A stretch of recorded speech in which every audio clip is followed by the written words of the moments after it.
Recently, I got the question of one of my clients about the dangers of squatting because of the idea that getting your knees past your toes during the squat will result in a lot of stress in the knee joint. Well, I can tell you this is a myth. However, that you should never let your knees go past your toes while doing a squat or lunge. Well, this belief originated from a study that is more than 30 years old. And this is a study out of 1978 conducted by Duke University. And they found that if you maintain a vertical lower leg as much as possible, reduce shearing forces on the knee during the squat. The truth is that leaning forward too much is more likely what is causing problems. The cue to limit the knees from moving past the toes during the squat is really nothing more than a quick fix to a deeper problem. For example, when you squat with a bad technique, you often move from your ankles first. As the ankles move, it causes the knee to hinge forward. And the weight of the body is then shifted forward onto the balls of the feet. Well, this type of movement problem has been called the knees first approach. Moving like this leads to greater shear forces on the knee joint and contributes to an increased risk of injuries and pain from hell. So, the issue is actually with balance. The knee is only a hinge joint, so it will only move forward based on what goes on at the ankle and the hip. Instead of focusing so much on what is going on at the knee, we should really be focusing on the hip and ankle joint when we squat.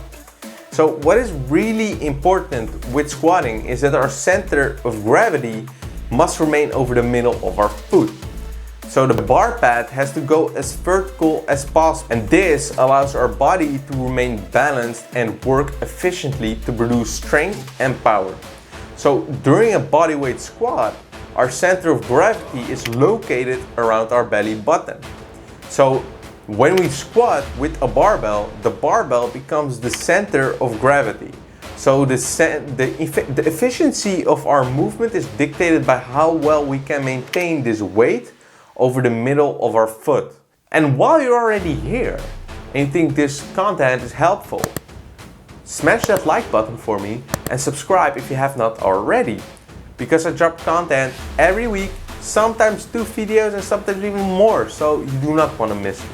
So when the knees go forward first during the squat, your center of gravity is going forward onto the balls of your feet. So that's why the cue to limit the knees from moving forward is actually correcting a problem that has to do with how you shift the weight. It has little to do with the knee joint itself and more to do with staying balanced. So during the squat, always emphasize beginning the movement by pushing the hips backwards before lowering them towards the floor, a term referred to as hip hinging. And this avoids forward movement of the knee by shifting the hips backward. So lowering the body downwards creates a healthy hinge effect at the knee. But there comes a time where the knee will begin to move forward to maintain the balance. So if you happen to have long legs, then it is realistic to expect your knees to move forward over or beyond your toes. So any attempt to prevent this will result in you either falling backwards or in just bad squatting technique. So forget the myth, squatting with your knees past your toes is bad for your knees. It is bad for your knees when your knees go first during a squat, like this. So that's not what you want.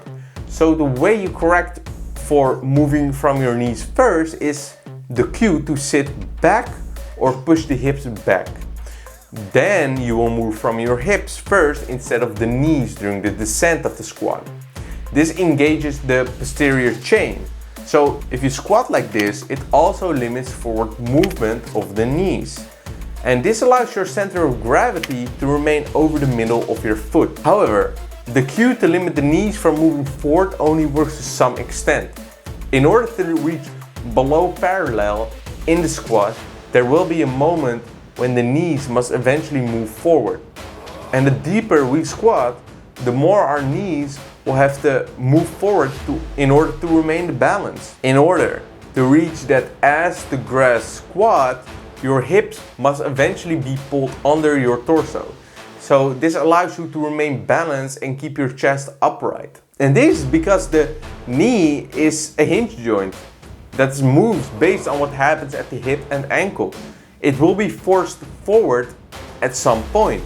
So it is normal for our body that the knees will go past the toes because it comes down to keeping you balanced and the ability to maintain the bar pad over the middle of our foot. Even science has shown that the knees of healthy people are relatively safe in the bottom of a steep squat, as long as you do not lift too heavy weights and you implement good technique.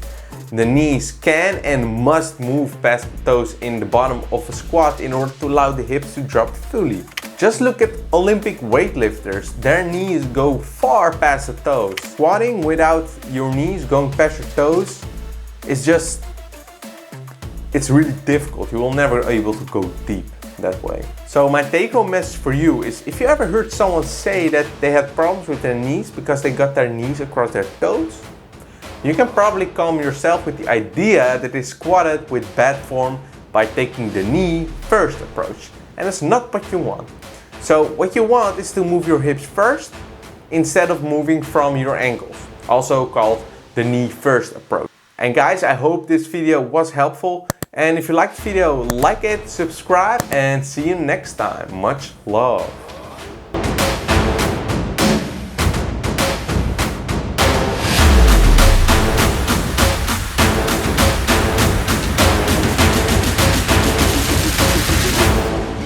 Bounce to this,